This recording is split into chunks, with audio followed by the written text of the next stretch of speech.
Hey gang, AV here. Welcome to my review of the G.I. Joe Retro Collection Destro. Here he is in the packaging. As you can see, he's a blister carded figure with a good portion of his accessories depicted there in the bubble. He actually has a couple more that you can't see, which is kind of cool. Original card art there on the left hand side, and they did a pretty good job with matching the figure with the card art. I will admit. They actually really did a really good job sculpting this guy. On the back of the card, you can see he has a file card there at the top. The cross-sell with the other figures that are currently available on the card, as well as a whole bunch of legal stuff there at the bottom, which we will not waste our time on. So let's get him out of the way and have a look at the figure himself out of the packaging. Here he is. And first and foremost, we're going to have a look at his file card here, which I will read for you since there's really not much. His name is Destro McCullen James the 24th, I believe. Role, enemy weapons supplier. Primary specialty, weapons manufacturer. Secondary specialty, sabotage. Birthplace, unknown. I thought he was Scottish. Anyway, Destro is the faceless power behind Mars, the largest manufacturer of state-of-the-art weaponry. And that's it. That's all it says. What a waste. So anyway, here it is compared to an original file card from the 80s. As you can see, the new file cards are larger and have less information. So bravo, Hasbro. So anyway, here is the figure himself. Starting off with his figure stand, has a Cobra sigil there, 2 foot pegs, says Destro in the front, and copyright 2007 Hasbro right there on the back. And before we get into the figure, we're going to get into his actual accessories, starting with his briefcase, which is right here. It's actually pretty nice. Clips closed, has a metal pin for the hinge, which is awesome. And then you open it up and that reveals all of his stuff, which is awesome. Now we're going to construct the weapon right out of the briefcase, starting with the gun itself. Pull the gun out here.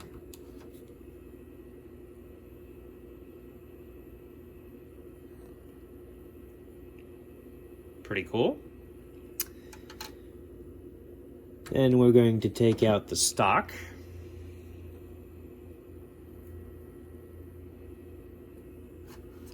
And that, of course, plugs into the back, like so. He's got his bipod in here, which is not depicted in the bubble. This actually is found inside the briefcase. So we take that and plug that onto the front like that. And I'm trying to demonstrate the fact that it does work, but my hands were shaking, so. Here is his scope,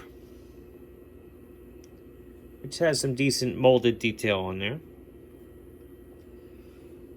That plugs right into the top, just like it should. And I'll be honest, that's as far as I've gotten with the construction of the actual weapon. There are 2 other items in the briefcase, however, and I'm not entirely sure what they are. Right here, this pegs in with 2 pegs. It's a little tricky to get out, but there it is. I'm not sure if that's... I mean, it has some textured detail molded in. Let me see if I can get the light in here a little bit better. But it doesn't seem to plug onto the gun or anything that I could see. I'm thinking maybe this is like a folded strap for the weapon. I'm not sure. I'll be honest. I'm not entirely sure. But it's included in the briefcase. It is removable. It is an accessory. Just not sure what it is. And last but not least, in the briefcase itself, you have this, which is also pegged in here. And I'm not entirely sure what this is either. I couldn't find a place to plug this onto the gun.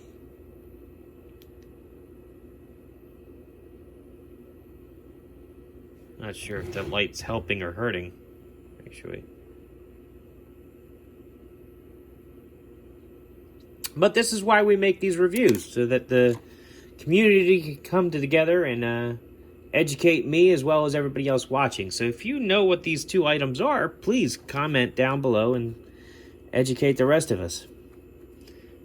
I and everybody else watching will greatly appreciate that, I'm sure. But I do think that this is like a strap. I think, if I had to guess, like a fold-up strap or something. Obviously, I can't unravel it. It's plastic, but or attach it to the gun. It just doesn't seem to go onto the gun at all. But that's where that's located, and that's where that's located. And when you open up the briefcase, that's where you find them. So, but anyway, cool briefcase. I love the fact that you can construct his weapon right out of there. That's pretty neat. Let's have a look at the figure himself. And here he is. And I will say right off the bat, out of the three in this particular wave of retro figures, he is the one that I'm most impressed with. Bar none, hands down. Sculpt-wise, he looks excellent. I do believe that this is based off of the 50th anniversary version of Destro, who I actually have still in the package in storage. So I can't do a side-by-side comparison on him. But from memory, he does look an awful lot like him. Great sculpt, great paint on the guy. Here is his head, is on a ball joint. However, because of the collar, you can only get side to side out of him. And the sculpt itself of his neck kind of prevents any up and down. His arms are on a ball joint. Go up 360 degrees like that. He can point his arms up about that high, which is pretty good. There's nothing at the bicep. His elbows can flatten out as well as bend 90 degrees. He gets a full rotation out of there as well. Wrists, full rotation at the wrist, 360 degrees. This particular hand bends in and out with a hinge, which is awesome. And on this side, it hinges down and up. Both of these are helped to help him more naturally hold his weapon, which is awesome. Diaphragm joint offers a great range of motion there. Legs, he's got some big, thick Scottish legs there. So kick his legs up about that high. Back, not too real, not too much. Splits, hardly at all. Double jointed knees, can kick his heel back about that far. He can pivot his toe down, point his toes down and up, and then he has a rocker joint instead of the traditional swivel. So he has a rocker there at the bottom. All in all, great looking figure. His articulation is quite good considering the fact that he is a larger scale figure. Sculpt and paint wise, he looks excellent in my opinion. Let's do some size comparisons now. Here he is next to a vintage G.I. Joe figure. Towers over him. Vintage collection Star Wars figure, again, towers over him. Here he is next to a more modern G.I. Joe figure. Noticeably taller than him, which is pretty cool. I think he should be. He's kind of an intimidating looking guy, Destro. So, Boss Fight Studio Blank, 4 inches tall. Noticeably taller than him, but admittedly not by much. And last but not least, Marvel Universe Captain America figure, who is actually pretty close in size.